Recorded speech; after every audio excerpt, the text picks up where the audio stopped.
नमस्कार दोस्तों। Stock market studies में फिर से एक बार आपको बहुत बहुत स्वागत है। तो आज यहाँ पे मैं बात करूंगा एक फर्टिलाइजर इंडस्ट्रीज के बारे में।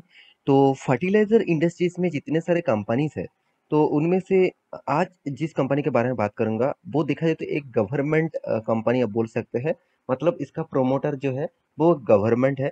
और साथ ही साथ इस कंपनी की जो ग्रोथ है वो कोविड की सिचुएशन के बाद ही सबसे ज्यादा तेजी देखने को मिला था।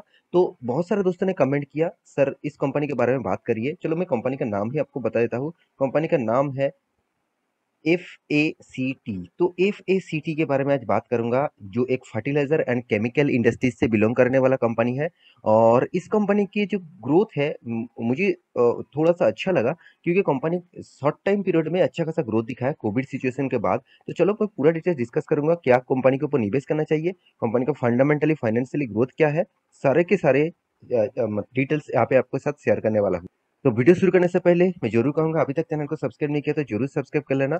और अभी तक अपने टेलीग्राम को ज्वाइन नहीं किया तो जरूर ज्वाइन कर लेना। तो चलो देख लेते हैं आज के इस कंपनी के डिटेल्स के बारे में।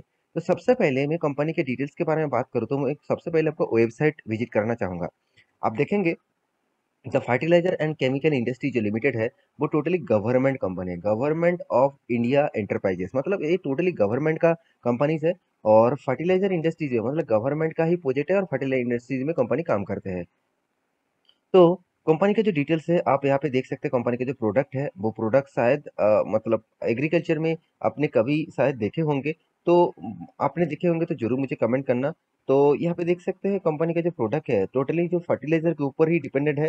कंपनी केमिकल इंडस्ट्रीज के ऊपर भी काम करते हैं। तो आप कंपनी का प्रोडक्ट देखेंगे तो प्रोडक्ट में जाएंगे तो फर्टिलाइजर में जाएंगे तो अलग अलग प्रोडक्ट यहाँ पे दिखेंगे। तो ऑर्गेनिक फर्टिलाइजर भी यूज करते हैं। आप देखिए जो स्ट्रेटेजिक जो फर्टिलाइजर भी यूज करते हैं, बायो फर्टिलाइजर भी यूज करते हैं। तो इस तरीके से बहुत सारे फर्टिलाइजर कंपनी बनाते हैं। साथ ही साथ यहाँ पे देख सकते हैं बाकी यहाँ पे देखिए बायो प्रोडक्शन का भी डिटेल्स यहाँ पे आपको मिल जाएगा। मतलब जो केमिकल्स है CO2 है और भी बहुत सारे एसिड है। तो इस तरीके से जो प्रोडक्ट है कंपनी वो भी बनाते हैं। तो कंपनी का जो बिजनेस मॉडल्स है वो फ्यूचरिस्टिक है।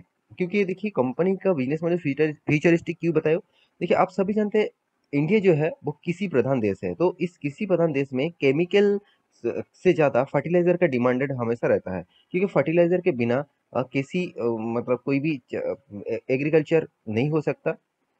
तो मैं जरूर कहूंगा इस कंपनी के ऊपर फोकस रखिए, क्योंकि वो कंपनी ने जिस तरीके से ग्रोथ दिखाया मैं अभी आपको दिखाऊंगा। उससे पहले कंपनी का कुछ डिटेल्स आपको दिखा देता हूँ। तो देखिए कंपनी का जो इंडस्ट्रीज है वो टोटली एग्रीकल्चर सॉरी एग्रोकेमिकल्स के ऊपर डिपेंडेड है। क्योंकि मैं पहले बता चुका हूँ कंपनी फर्टिलाइजर और केमिकल्स के ऊपर है। तो इसको एग्री केमिकल्स इंडस्ट्री से बिलोंग किया जाता है। कंपनी की जो ओनरशिप है मैं पहले आपको ये भी बता चुका हूँ कि ministry of chemical and fertiliser government of India. तो इंडियन गवर्नमेंट का यहाँ पे टोटली प्रोजेक्ट है। और कंपनी के डिटेल्स यहाँ पे देख सकते हैं। कंपनी स्टार्ट हुआ था 1943। इसका मतलब कंपनी 79 ईयर्स पुराना है। कंपनी 79 ईयर्स पुराना कंपनी अभी काम कर रहा है। कंपनी BSc NSc दोनों में ही आपको देखने को मिलेगा। तो दोनों के अलग अलग कोड है। BSc में आपको 590024 में सर्च करेंगे तभी आपको मिलेगा। और NSc में आपको FACT सर्च करेंगे तो आपको पूरा डिटेल्स मिल जाएगा। तो कंपनी एक केरला बेसिस कंपनी है। आप यहाँ पे देख सकते हैं, यहाँ पे Kochi Kerala India basis company है, इसका हेडक्वार्टर है। तो उस बेसिस से कंपनी है। तो ज्यादा से ज्यादा फर्टिलाइजर कंपनी, ज्यादा से ज्यादा केमिकल कंपनीज, ज्यादा से ज्यादा केमिकल और फर्टिलाइज कंपनी के Kerala basis south Indian basis दिखा जाता है। तो आज इस कंपनी के बारे में डिटेल्स डिस्कस करूंगा। चलो एक एक करके पूरा पॉइंट्स आपके साथ शेयर कर लेता हूँ। सबसे पहले कंपनी का जो इंडस्ट्रीज है वो आप देखेंगे तो अबाउट सेक्शन में आप देखेंगे तो फर्टिलाइजर एंड केमिकल्स जो कंपनी है वो यहाँ पे देखिए improved sorry incorporated in the years 1943 is the first large scale fertiliser plant in India at, यहाँ पे देख सकते हैं कोची केरला। तो केरला में फास्ट केमिकल जो फर्टिलाइजर केमिकल्स है उसका प्रोडक्ट के बनाने के लिए फैक्ट्रीज बनाया था, वो भी इसी कंपनी बनाए थे। और गवर्नमेंट कंपनी है तो ज़्यादा से ज़्यादा काम अच्छा ही होगा। The company is engaged in the manufacturing and selling of fertilizer is its by product and यहाँ पे देखिए जो कैप्रोलेक्टम के ऊपर कंपनी टोटली बिजनेस यहाँ पे करते हैं। तो आपको कंपनी के प्रोडक्ट में दिखा चुका हूँ, केमिकल इंडस्ट्रीज के ऊपर भी है, फर्टिलाइजर इंडस्ट्रीज के ऊपर भी है। तो अभी कंपनी के डिटेल्स और भी देखिए तो यहाँ पे आपको मिल जाएगा कौन सा केमिकल कंपनी बेचते हैं, वो भी आपको मिल जाएगा।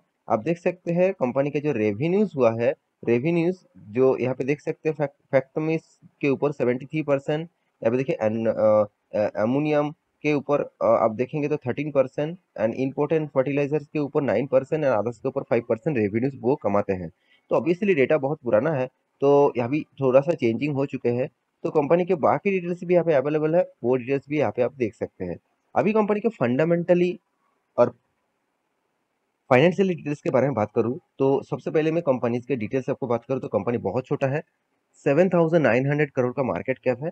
देखिए मैं एक चीज आपको हमेशा बता के आया हूँ, कंपनी कितने साल हुआ है और उस साल में कंपनी मार्केट कैप किस किस बेसिस से है। देखिए कंपनी करीबन करीबन देखा जाए तो 43 मतलब 70 ईयर्स पुराना हो चुके हैं, 70 ईयर्स से भी ज्यादा पुराना हो चुके हैं। तो इतने पुराना कंपनी होने के बाद भी अभी तक कंपनी 8,000 करोड़ तक ही पहुंच चुके हैं। मतलब कंपनी का जो ग्रोथ पोटेंशियल है वो उतना ज्यादा नहीं है, पहली बात। तो दूसरी बात, कंपनी का जो पी रेशियो है, कंपनी की इंडस्ट्रीज पी रेशियो थोड़ा सा ज्यादा है, चलो फिर भी मान मान लेता हूँ कंपनी का पी रेशियो ठीक ठाक है। कंपनी का return of equity, return of capital employed तो धमाका कर दिया, बहुत शानदार काम कर रहा है। रिटर्न ऑफ इक्विटी 9,400, सोचिए कितना बड़ा है। तो फिर भी मैं रिटर्न ऑफ इक्विटी को देखने के लिए नहीं कहूंगा, क्योंकि जिस कंपनी के पास डेप्थ है, कर्जा है, और उस बेसिस से उस कंपनी का आपको रिटर्न ऑफ इक्विटी देखना चाहिए। अभी मैं एक चीज आपको दिखाऊंगा जो इस कंपनी के ऊपर सबसे ज्यादा नेगेटिव पॉइंट्स मुझे लगा, वो है कर्जा। आप कहेंगे सर ओनली तो करीबन करीबन 2,000 करोड़ के आसपास कर्जा है, इसका डेप्थ ऑफ इक्विटी कितना बना आप देख सकते हैं, 9.70। इतना बड़ा हाई डेप्थ लेकर कंपनी चल रहा है। तो अगर कंपनी का अर्निंग बंद हो जाता है और कुछ कंपनी के ऊपर इशू आ जाता है, तो कंपनी का जो डेप्थ है उसके बेसिस से जो इंटरेस्ट कंपनी को पे करना पड़ रहा है, तो उस बेसिस से कंपनी का इनकम जो है वो टोटली बिग नेगेटिव में चला जाएगा। तो कंपनी का प्रॉफिट अर्निंग भी ठीक ठाक है अभी तो फिलहाल के लिए, क्योंकि कंपनी ने चलो मैं एक बार आपको दिखा ही देता हूँ। प्रॉफिट एंड लॉस के बारे में बात करूँ, देखिए कंपनी बीच बीच में बहुत बार लॉस किया, अभी कंपनी ने प्रॉफिट कर रहा है, चलो कोई बात नहीं। फिर भी कंपनी का इंटरेस्ट देखिए, कितना ज्यादा इंटरेस्ट कंपनी को पे करना पड़ रहा है।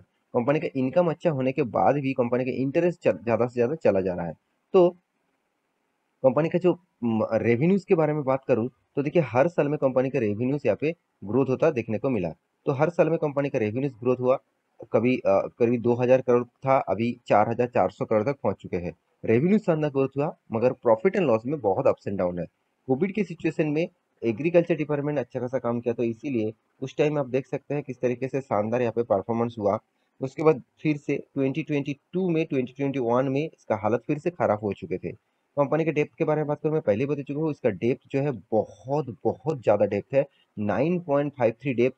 इतना ज्यादा डेप्थ में मैं किसी भी कंपनी के ऊपर निवेश करने मैं तो कभी नहीं करूंगा, क्योंकि डेप्थ होना बहुत सारे लोग करेंगे।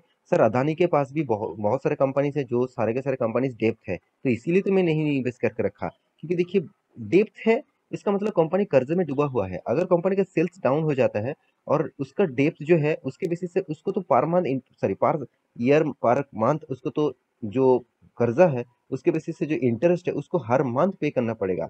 अगर कंपनी की इनकम ही बंद हो जाता है तो वो कर्जा कहाँ से मिटाएगा। तो इसीलिए वो कंपनी बिग नेगेटिव इश्यू में जा सकता है। तो इसीलिए मैं आपको हमेशा कहता हूँ, जिस कंपनी का डेप ज्यादा दिखे तो उस कंपनी से दूरी रहना। तो कंपनी के बाकी डिटेल्स के बारे में बात करूं, जैसे कंपनी का रिटर्न्स आप देखेंगे, बहुत सारे लोग कहेंगे सर रिटर्न्स तो बहुत शानदार दिया। हाँ, ये जो रिटर्न दिया वो आपको ये देखना चाहिए कि वो रिटर्न आपको कम मिला। चलो मैं कम मिला उसको तो मैं चार्ट पैटर्न के ऊपर दिखाऊंगा, उससे पहले देखिए सेल्स ग्रोथ, प्रॉफिट ग्रोथ ठीक ठाक है। कंपनी का रिटर्न ऑफ इक्विटी में कुछ अता पता नहीं है, इसका मतलब यहाँ से थोड़ा सा गड़बड़ी देखने को मिला। इन्वेस्टर के बारे में बात करूँ तो यहाँ पे इन्वेस्टर आपको कुछ भी नहीं दिखेगा। कैश फ्लो के बारे में बात करूँ तो कंपनी बीच बीच में कैश फ्लो भी नेगेटिव में आया, और अभी फिलहाल के लिए 2020 से कंपनी ने कैश फ्लो को पॉजिटिव में दिखाया। तो बैलेंस शीट के बारे में बात करूँ तो कंपनी का रिजर्व, जहाँ पे मुझे सबसे ज्यादा बिग नेगेटिव पॉइंट्स लगा, कंपनी का रिजर्व लगातार लगातार नेगेटिव में जा रहा है। तो कंपनी का रिजर्व ही नेगेटिव में जा रहा है, तो एक एक बहुत बड़ा खतरा है कंपनी के लिए। उसके ऊपर कंपनी का बड़ा कर्जा भी है, साथ ही साथ कंपनी का जो कर्जा है वो दिन के दिन बढ़ते जा रहा है। 900 करोड़ था 2011 में, 900 करोड़ था, आज बन चुके हैं करीबन 1300 करोड़ के आसपास।